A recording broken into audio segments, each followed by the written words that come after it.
এই যে দেখেন দাদা ভাইরা এবং আমার বন্ধু ফ্যান ফলোয়াররা কৃষক বন্ধুরা, এরম কবি ক্ষেত যদি আপনারা 500 বিঘা জমিন করেন, কিন্তু আপনার পিঠের চামড়া থাকবে না।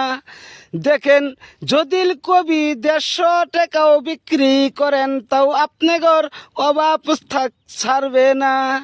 কেন দেখেন, এই যে এত সুন্দর ফুলকপি ক্ষেত রোদের তাপমাত্রায় হুগায়া খড়ি হইয়া গেছে, কিন্তু দেখেন কৃষক চাচারা আপনারা এই ধরনের ফুলকপি ক্ষেত করা বাদ দিয়া আপনারা সবাই অন্য কাজে ব্যস্ত থাকেন।